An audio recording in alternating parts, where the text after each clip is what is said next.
Finding yourself the prey in the talons of an owl on a dark night is a gruesome affair. The owl will rip you to pieces or eat you whole. Then it will digest you later to spit up a compacted pellet of what was your fur and bones. Then the owl kicks back, rolls itself a cigarette, and smokes it while listening to the wolves howl. This is the smoking owl. 1. Creepy woods encounter. I live in a boring little town in Florida. It's an uneventful place, so for fun or maybe just out of pure boredom, my friend and I would meet up and take late night walks around our town. We usually met up across the street from these woods right next to a small abandoned fire station down the road from a gas station. On this particular night, my friend wanted to go explore this little path that cuts directly through the woods. It was about 1 a.m. and I thought it might make for a cool adventure, so I obliged. We crossed the street and make it into the mouth of the trail. I should mention that there was a construction site going on at the left hand of the woods, so it was fenced off, but the lights from the site slightly illuminated the trail, so we really didn't need flashlights. I had this uneasy feeling right off the bat, like we were being watched, but I chalked it up to my nerves and overactive imagination.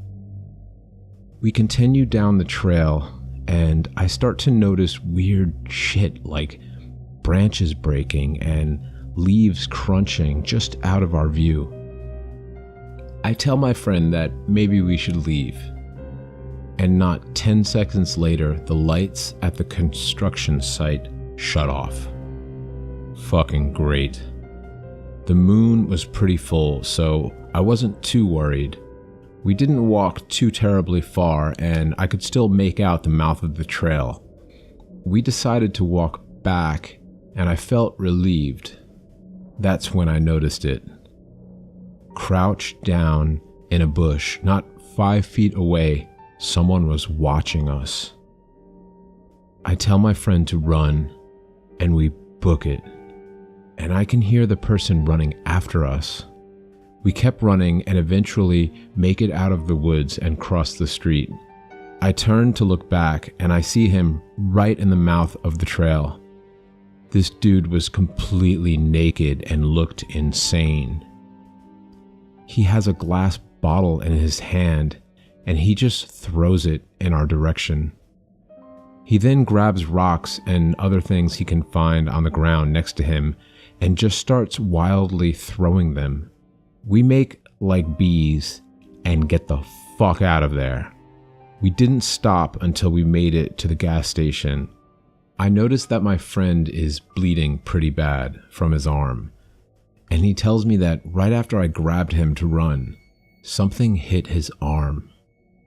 Upon further inspection, I noticed that my friend had a large piece of glass sticking out of his arm. He needed 15 stitches. We called the cops and explained what happened, partly because we didn't want anyone else to get hurt, and partly because I didn't feel safe with that guy running around. When the cops searched the woods that morning, they found signs of someone living in there, and more disturbingly, bloody clothes that looked like they belonged to a little girl. I never heard anything about it since then.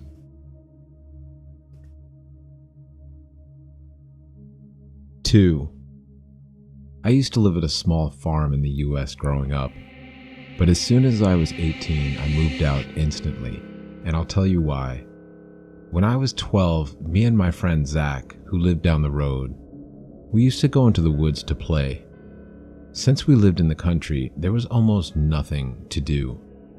We would always explore and pretend to be treasure hunters. I always used to take my dad's old cowboy hat, and Zach would take his small shovel every day. But if it was a bad day, we would just play some games on my Nintendo 64.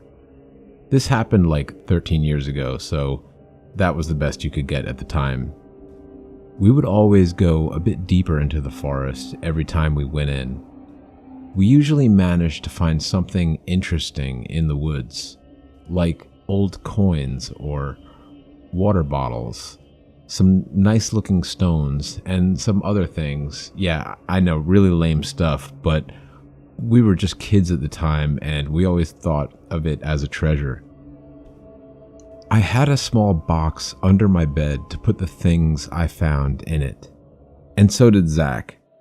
We had an awesome childhood, but some creepy shit started happening over some time. One day, while we were exploring in the forest again, we came across a well. We got really excited. Thinking we actually found something good, we checked it out. But there was nothing special and the well was dry. We pretty much got our hopes up for nothing. We headed back home and another day was over. The next day was a Friday, and when we got back home from school, Zach went to his house and I went back to mine. Not long after lunch, Zach was at the door. I grabbed my dad's hat and opened the door. When I opened it, Zach was there with 2 other boys.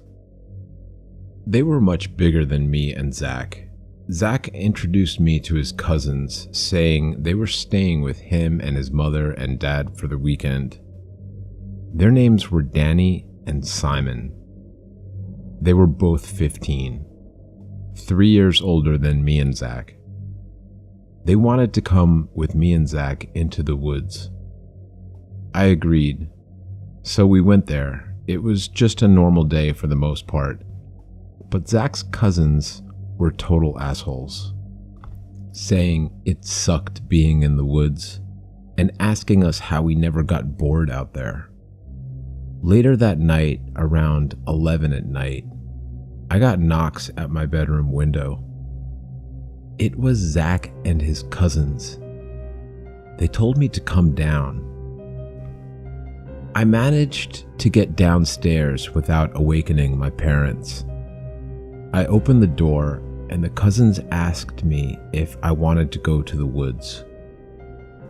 I had never been out there at night before, and to be honest, I didn't want to go. And I told them that.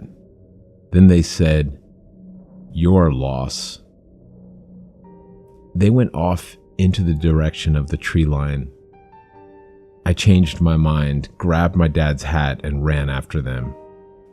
I caught up to them, and we started to walk deeper into the woods.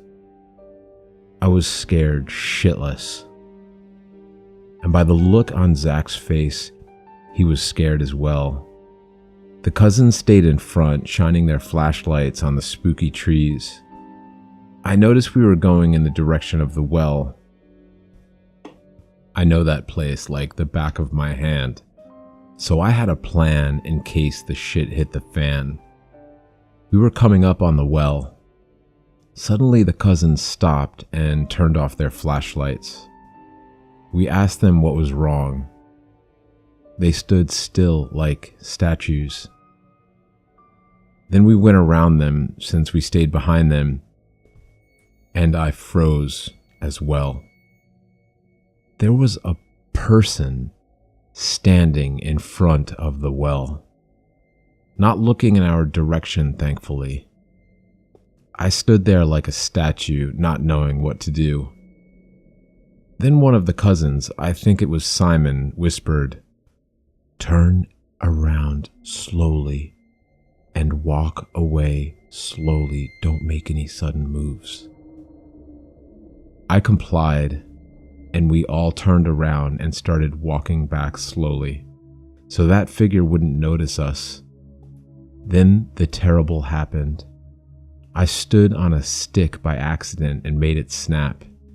It was loud, and we weren't far away enough from that figure, so we all stopped again.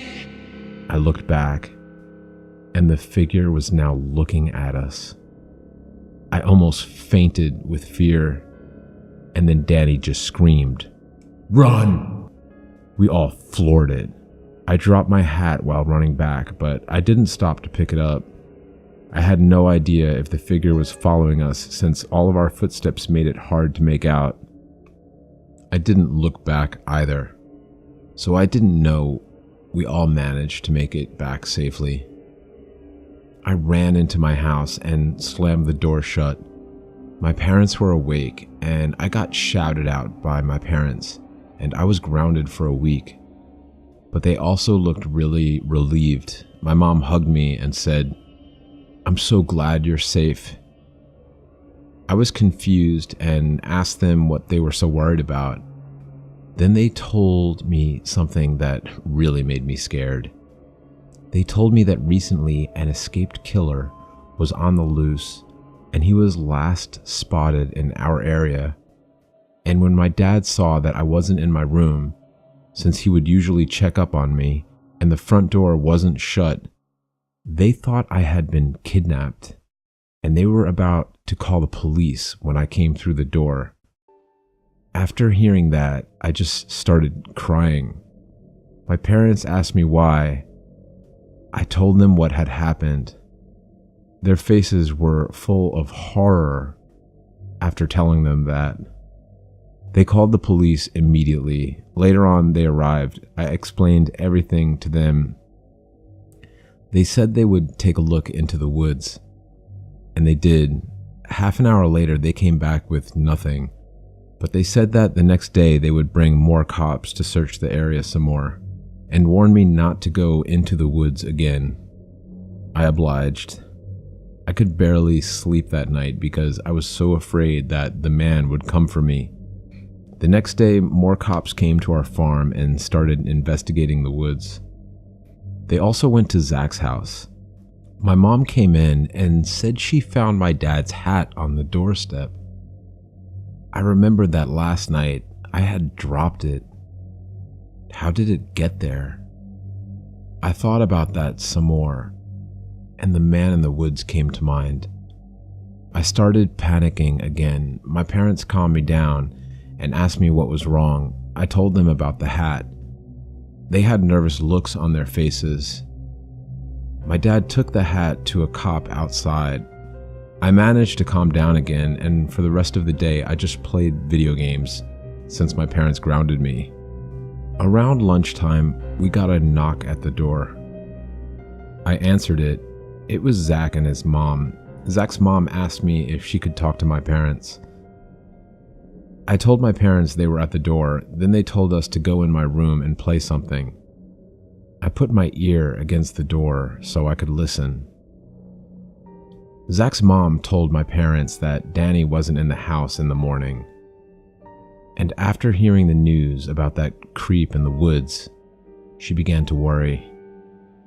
One thing didn't make sense though. All four of us made it out safely. I was confused. Then Zach told me something that scared the living shit out of me. He said Danny had left the house when they got back. He left while Simon and Zach were sleeping. Although Zach wasn't really sleeping, Zach said he looked out the window and saw him walk into the woods. He wanted to stop him, but he said he was too scared to go out there again. He never came back. I asked him why he left. Zach didn't know. Then Simon came over to hang out later on. I asked him if he knew why Danny left the house. He said he had no idea.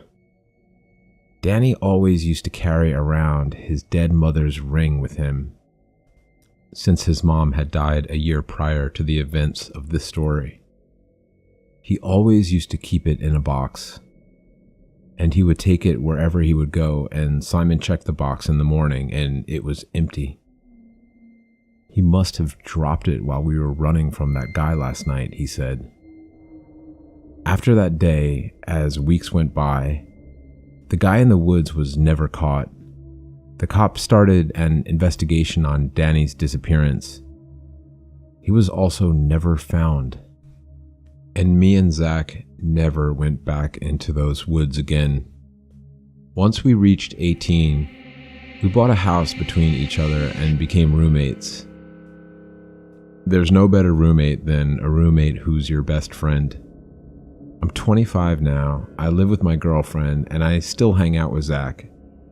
But even after all this time, I still think about that night every day, and I probably will for the rest of my life. Smoking Owl here. I hope you enjoy these horrible stories as much as I enjoy narrating them here in the shadows of the moonlight while I digest the evening's kill. Please tear at the like button and scratch a comment. I will soon be narrating more stories by amazing writers as well as ones I've written myself. In the next week, I will be posting a narrated story about a late-night tour to a haunted apple orchard. So check in again soon and be sure to subscribe.